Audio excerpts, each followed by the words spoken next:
Earlier this week, Trump indicated in a Truth Social post he would declare national emergency and utilize the U.S. military assets to carry out mass deportations of undocumented migrants. So far, it's unclear how the president-elect would use these military assets and whether his plans are legal. Welcome to the Ken Harbaugh Show. I'm thrilled to have Jack Hopkins on. He is the host of The Jack Hopkins Show, a prolific commentator on Twitter and Blue Sky and every social media channel you can think of. And he's also, most importantly, a fellow Navy man, a former corpsman. Jack, welcome to the show. Thanks for having me. It's a pleasure to be here. You've been on a tear on Twitter and Blue Sky, but one of your recent posts really jumped out to me. It was this warning about militias, which I've spent a lot of time studying. The Midas Touch Network put out the Against All Enemies film, went to #1 on Apple TV, about militias and their role in January 6th. And they are emboldened after the election of Donald Trump. Very much so. And it's not just this moral support they got. They have marching orders. Even if it's not explicit, they have ideas of what they want to do over the coming months and years with Trump in the White House and, you know, the promise of pardons for whatever crazy stuff they do. And you are afraid that they might deputize themselves to go carry out some of these mass deportation plans. Yeah, you know, I think it's the classic. I've got an 11-year-old daughter who is just now learning that ask mom and then get mom to say ask dad and come to dad and say, mom said I could go, right? Oh, okay, yeah, sure, that's fine. We know how Trump communicates, and we know they know how he communicates. You know, we have a past history of them understanding his communication style. And I think the message has been loud and clear. Come on and join in. Now, there are three main things as far as problems that I see that start to surface as soon as that happens. One, you've just got the violation of human rights. There's no oversight for militias, right? You know, in the military, at least with that tight structure, you know, that chain of command, something starts getting wacky. There's a tight system in place to correct that or eliminate that. You're not going to have that in militia groups. And once that's gone, you start seeing abuse of power. You start seeing some pretty dark and nasty things, right? The second one is undermining the rule of law itself. Imagine where you have legitimate law enforcement officers trying to do their job, and mingled in with them are people who have anointed themselves the equal of these law enforcement officers, except this one has no oversight committee. This one does. But to the public from the outside looking in, it's hard to distinguish who's who. And so there begins to be this erosion of trust in all law enforcement. And once you get the nation as a whole turning anti-law enforcement and losing that trust, and not just anti-militia, that's a big problem. And then the third one is just the amplification of racism and xenophobia. And that leads to an amplification of fear, which we know very quickly spirals into an amplification of violence, right? So, and each of those three kind of build on one another as well. You can rearrange them in any order, but no matter how you stack them, each contributes to the other. So I don't think they are going to wait for a formal invitation. That's not their style in the first place, right? These guys live hoping, praying something happens that calls them forth. Donald Trump is the answer that they've been hoping for decades. He's here, and in about a month, he's back. Yeah. There's another cloud hanging over all of this, which is the promise of presidential pardons for the January 6th insurrectionists, which has a direct impact on the thinking and the ambition of these extremist groups, because they see it as permission in advance for the more extreme tactics they want to adopt. Oh, sure. Even if they're wrong, even if that's a line too far, a bridge too far for even Donald Trump, I'm telling you, the people in these organizations see the pardons of the head of the Oath Keepers, Stuart Rhodes, or the head of the Proud Boys, the architects of some of the worst violence at the Capitol on January 6th, and they're like, "All right, gloves are off. Even if local law enforcement drops the hammer on us, the president's got our back." You better believe it. And something along those lines that I didn't see anybody in the media pick up on was, why would Donald Trump, as part of his campaign, given the charges he has faced and all of that, why would he use as campaign rhetoric telling everybody that he's going to pardon the January 6th people in prison? Here's what it had to do with, more than anything. He couldn't be sure whether he was going to win that election or lose, and he knew that if he lost, it was going to be right back to that same old routine. He was going to need some thugs to come forward and stir enough trouble that maybe something could shake loose. That was covert communication to the militia folks and the different groups that participated last time, who are not in prison, saying, look, don't you worry, because I'm getting ready to do something to let these people out. If you will vote for me, if you will elect me, but just in case, I'm not sure. So just know that I'll pardon you too. Don't worry. Don't worry. I think he did the whole risk reward ratio thing and said, yeah, it may turn a few voters away, but in the end, I may really need these militia groups. I think you're right. I was at his Madison Square Garden rally, and I stand by my reporting there, which was that entire event wasn't a victory lap. It wasn't an expression of a optimistic campaign that thought it was winning. It was a signal to the most extreme elements to rally in case he lost. That's what it felt like. Yes. In the air, and it was chilling. It was chilling, and it was dark, and it was evocative of the America First rally in the 1930s. Another thing that really worries me now that he has all the levers of power is his ability to misuse the military, both the active duty, Right. the National Guard, for these kinds of activities. How much faith do you place in our military to stay true to its actual oath, which is not to the president, it's to the Constitution? I mean, that is a lot to ask of, say, that captain who's deployed to the border and given an illegal order to shoot migrants crossing the border, but that's the job. The oath is to the Constitution, not to any one individual. Right. You know, that's a question I ask myself frequently.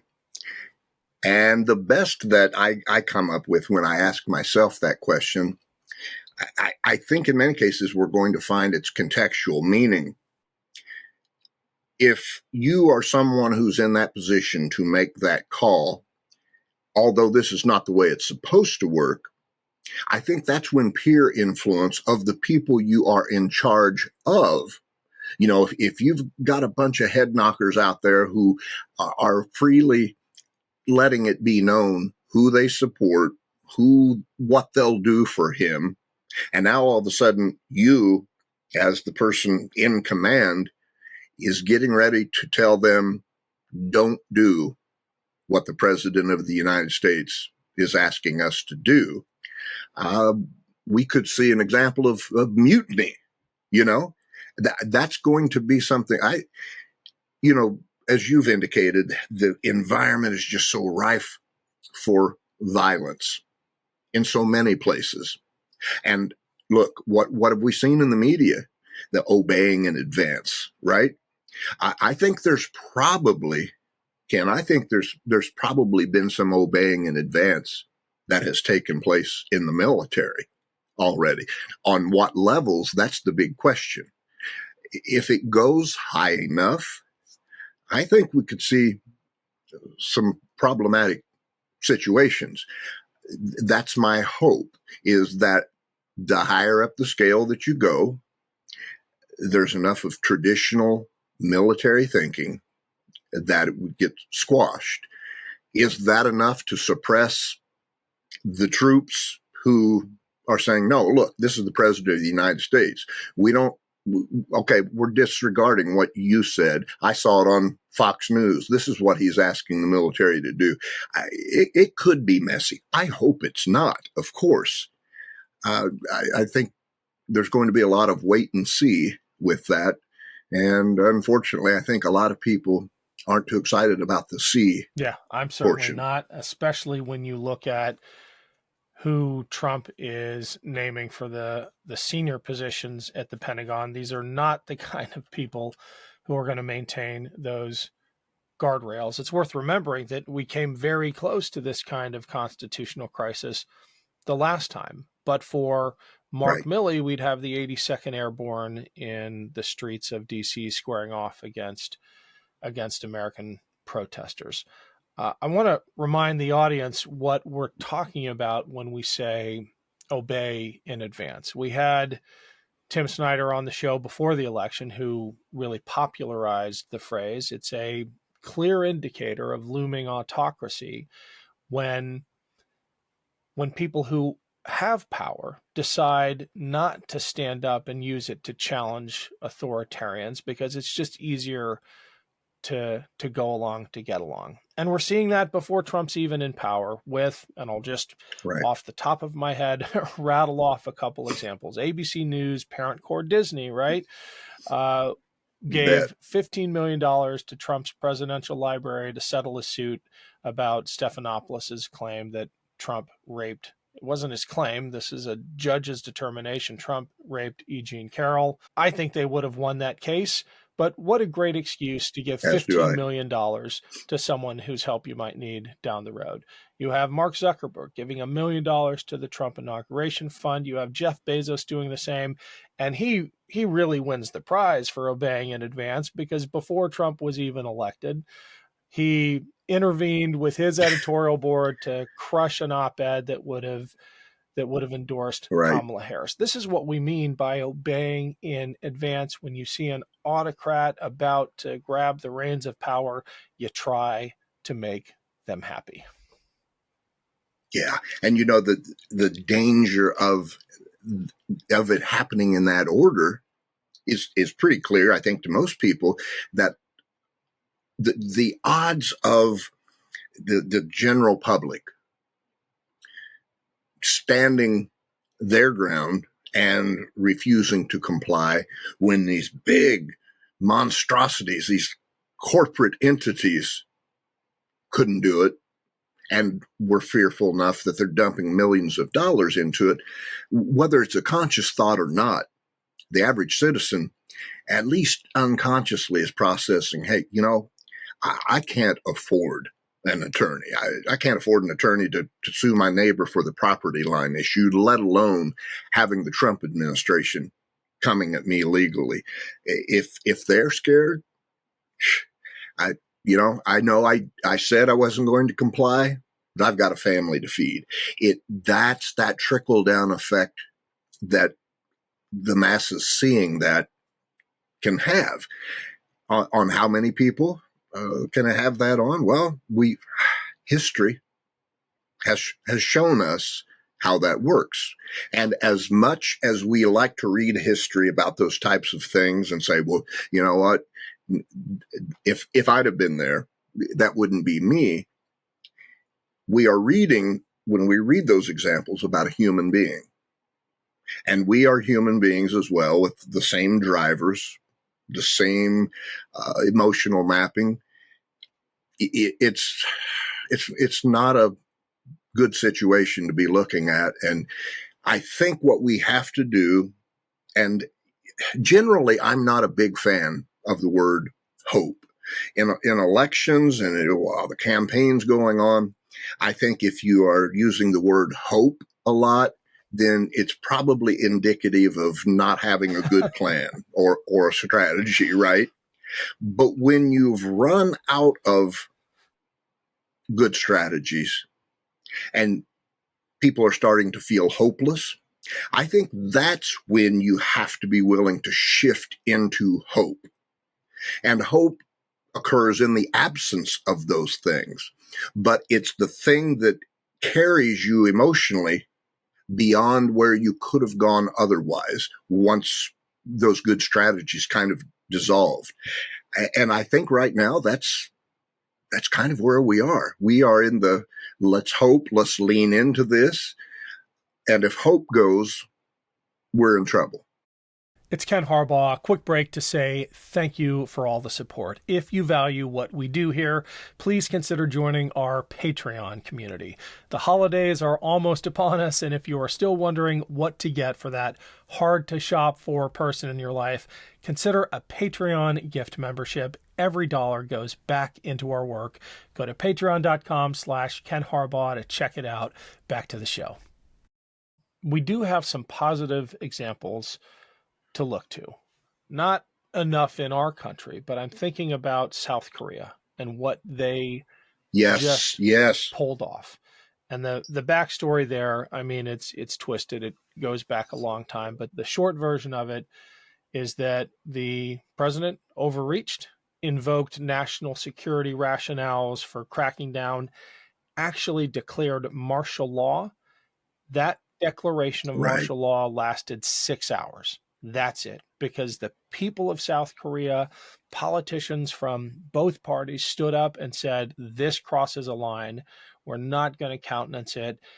And ultimately, the president of South Korea was impeached with a bipartisan vote because the country came together and said, enough. No one expected that to happen. The division is so deep. It is so great. In some ways, it's even deeper than it is in this country. But even then, both sides came together and said, we may disagree with each other vehemently about issues of policy, but we're not going back to the dark days of martial law. This president has to go. I took great encouragement from watching the people of South Korea take to the streets. There's this video of a politician grabbing a soldier's gun, not to use it, but to shame this soldier for taking up arms against his fellow citizens.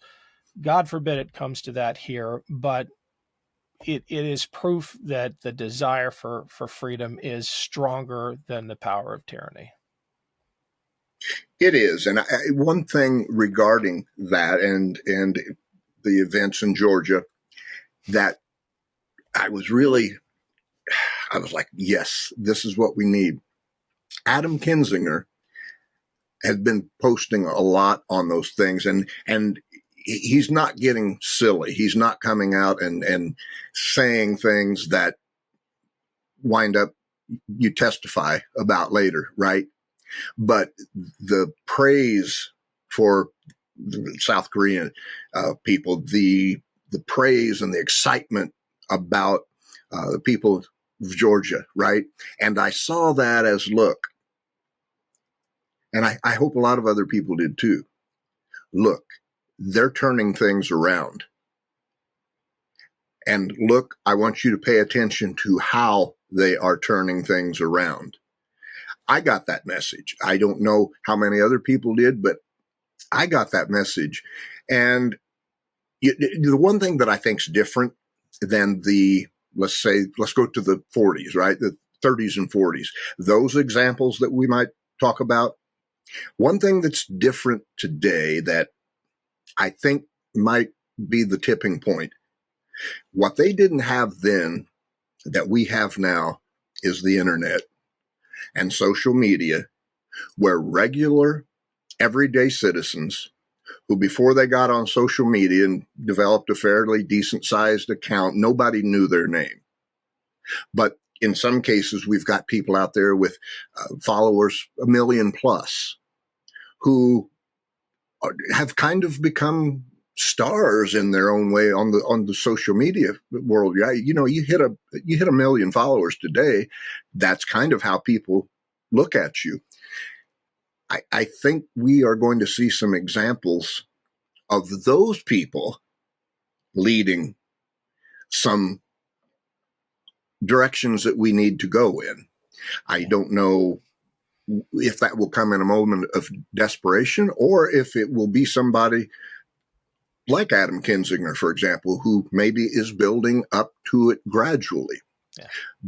What the response will be to that, you know, I think we know how vulnerable social media and the internet as a whole is under this incoming administration, and that in and of itself is frightening. Yeah, it is. Well, social media broadly is a double-edged, multi-edged sword, but Indeed it is. I am glad you're one of the stars speaking truth. Jack, it is great to have you on. Let's talk again soon. Fantastic. Thank you, Ken.